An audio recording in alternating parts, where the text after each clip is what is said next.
स्वागत करेंगे भारतीय को। डुमरांव अनुमंडल में 14 परीक्षा केंद्र हैं, जिसमें लगभग 12,500 परीक्षार्थी हैं जो परीक्षा दे रहे हैं। दोनों पालियों में परीक्षा चल रहा है और जैसा कि 17 तारीख से ही शुरू है और अब 3-4 दिन का परीक्षा हो गया है। 25 तारीख को समाप्त होना है।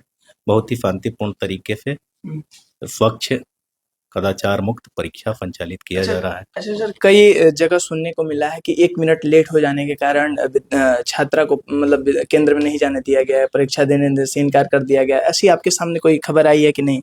नहीं, मेरे यहाँ तो खबर नहीं आई है। परीक्षार्थियों को भी ध्यान रखना है, क्योंकि अनुशासन का जीवन में बहुत ही महत्वपूर्ण स्थान होता है।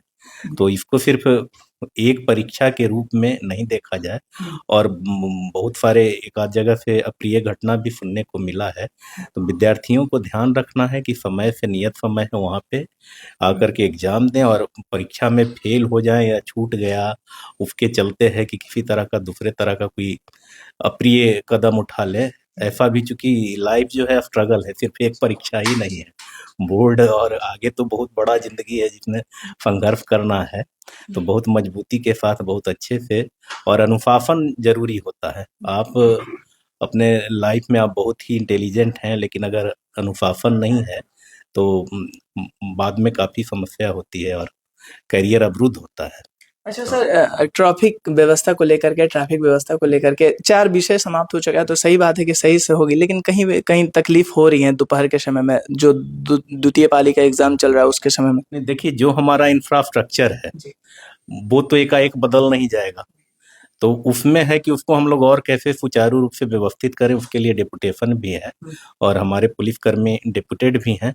यातायात के भी पुलिसकर्मी डेपुटेड हैं और ट्रैफिक को स्मूथली है जो उसको संचालित किया जा रहा है, उसमें कहीं कोई समस्या नहीं है। फिर भी मेरा आग्रह है परीक्षार्थियों से कि जो टाइम है उससे पहले ही घर से निकलें और एक कोशिश करें कि जैसे सुबह का समय है 9 बजे से एंट्री बंद हो जाना है, तो 8 बजे तक सेंटर पे वो पहुंच जाए। तो अगर टाइम आप बिफोर, यही तो प्लानिंग होता है ना, कि अब इतना दिन आप तैयारी कर लिए, अब लास्ट आवर में क्या पढ़ना है, तो जो रिव्यू करना है, जो अपना तैयारी करना है, रिवीजन करना है, सब पहले ही कर लिए। और उसके बाद परीक्षा के दिन है जो घर से 2 घंटा पहले निकलिए, कि हम 8 बजे तक 6 बजे निकल जाइए कि 8 बजे आ गए। अगर उसमें है कि कहीं थोड़ा लेट भी हुआ तो उसमें मेकअप हो जाता है कि 10-15 मिनट हम पहले निकले थे, तो अगर लेट भी थोड़ा हुआ तो हम टाइम से अपना पहुंच जाएंगे।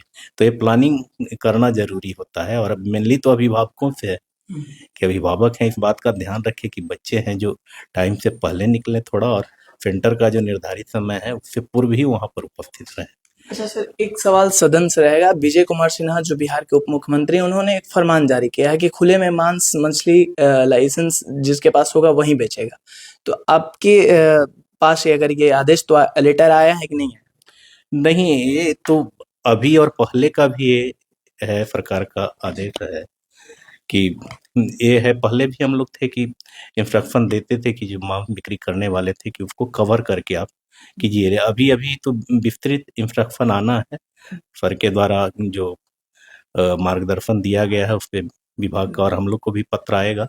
तो जिस तरह से इंस्ट्रक्शन होगा हम लोग उसको फॉलो करेंगे और उसको कार्यान्वित करेंगे। कितने लाइसेंसधारी हो सकते हैं?